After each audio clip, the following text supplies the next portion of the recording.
मान्य करा आम्ही रोगातून मुक्त होऊ. काय बोलता तुम्ही? एवढं सगळं तुम्ही बोललात खरा, पण अजून तुम्ही नाव नाही तुमचं सांगितलं. काय गरज आहे नावाची? काय गरज म्हणजे तुम्हाला नाव नाही? नाव आहे पण मला कृतीवर सर्व ओळखतात. मला सर्व ओळखतात. सगळे ओळखत असतील, मी नाही ओळखत. बरोबर आहे. तू कशी ओळखणार? नाही ओळखत. यापूर्वी जेव्हा आपण एकमेकांच्या समोर आलो नाही, आज आपण प्रथमच एकमेकांच्या समोर उभे आहोत. कशी ओळखणार? मी कोणी सामान्य नव्हे. असामान्य आहोत. हो, सामान्य. आणि सांगायचं झालं काय? मी माणसातला नव्हे. अरे तेव्हा तुम्ही माणसात माणसातला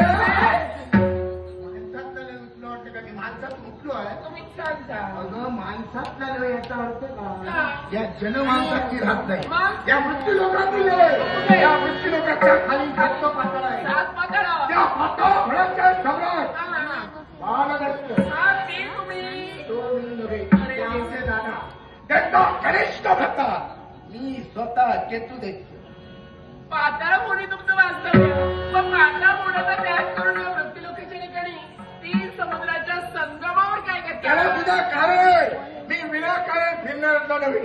माझ्या दादानी माझ्यावरती थोडीशी जबाबदारी दिली, पण तो स्थानाचा त्याग करून स्वर्ग साम्राज्यात स्वारी केली. देवाची दया केली. त्या स्वर्ग साम्राज्यातून देवाला पळून लावले. अमरावतीचं राज्य हस्तगत केलंय. ही आनंदाची वार्ता मी माझ्या दादाला कथन करण्यासाठी पाताळ घेऊन जात असतेवेळी या 3 सागराच्या संगमावरती हे गुरु आम्हाला दुःख दिसलं.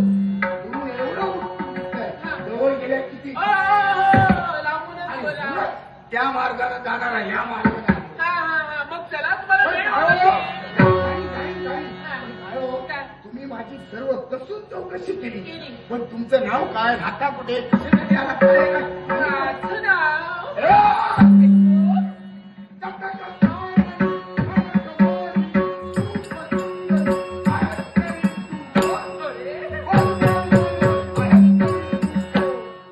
आता बरे होते. अचानक झालं काय याचं? कावडी करू लागले. आणखी थोडा वेळ बोलत राहिलं तर नाचू लावू लागतील. काही सांगता येत नाही. हो आमचं असंच आहे. कसं? तुमच्यासारखी सुंदर देखणी लावण्याची लतिका गोरी पान बारकट बांध्याची हा, हा. अशी जर तरुणी माझ्या समोर आली की आमचं आम्ही राहत नाही, मग? आम्हाला काव्य काही हा. आठवतात. त्यापेक्षा काव्य करण्यापेक्षा माझं कवितेवर प्रेम आहे. कुठली कविता? हो मग? कविता करण्यावरती, कविता लिहिण्यावरती हा, हा, हा. आमचा 2 बाजू एक गुण आहे. हो. माझे दादा लेखक आहे, हा. मी कवी आहे. असू द्या, पण मला ओळखला. मी पुण्याक्षी.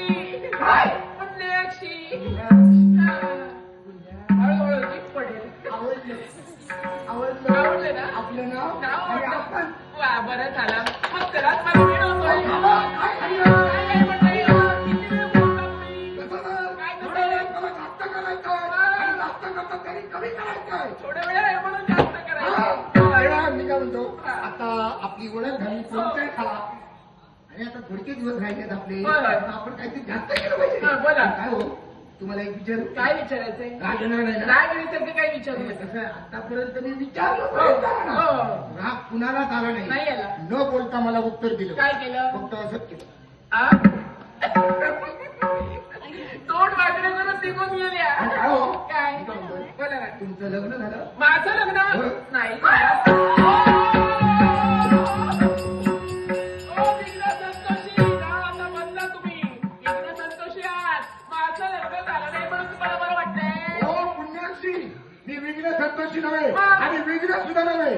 तुमचं लग्न झालं नाही नाही झालं. हे शब्द आमच्या कानात पडतात क्षणी आणि हर्षावरित झालो, आनंदी झालो, प्रफुल्लित झालो. कारण तुमचं लग्न झालं नाही, नाही.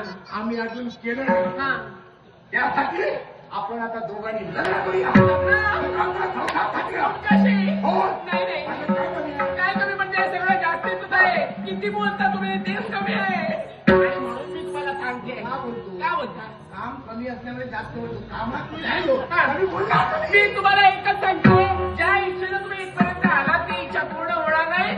आलात तसे पाहता कोणी चालते वा. पुण्याक्षी, सांप्रत यावेळी जरी माझ्याबद्दल तुमच्या अंतःकरणात प्रेम भावना नसली तरी चालेल. हा.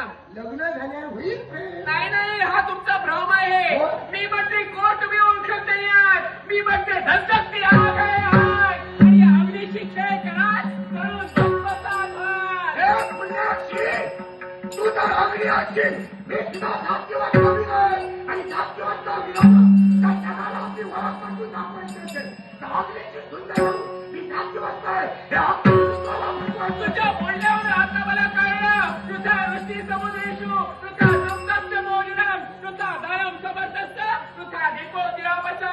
असांख्य सागरात किती पाणी ओतलं तरी काही उपयोग नाही. भोजन करून तृप्त झालेल्या माणसाला पुन्हा पुन्हा भोजन वाढण्याच्या अर्थी अर्थ नाही. त्या अर्थी ज्ञानाचा किती तुला उपदेश केला तरी तुझ्या पाचव्या गडावरून पाणी चढणार आहे. हे पुण्यात शिळे या सागराचं पाणी उतरतंय. या सागराची लाटा किनाऱ्याला जाऊन आपटतंय. या सागराला आणल्या पाण्याची गरज नाही आणि तुझ्यासारख्या सुंदर तरुणीला पुन्हा पुन्हा भोजन वाढलेलं असेल तर पुन्हा पुन्हा भोजन त्याच्याची सवय मला माझा गुरु मागणं आणि माझ्या दादाचं जर मला ज्ञानाचा भाव करून वाचलं तर माझ्यासाठी पुष्कळ. सावधान की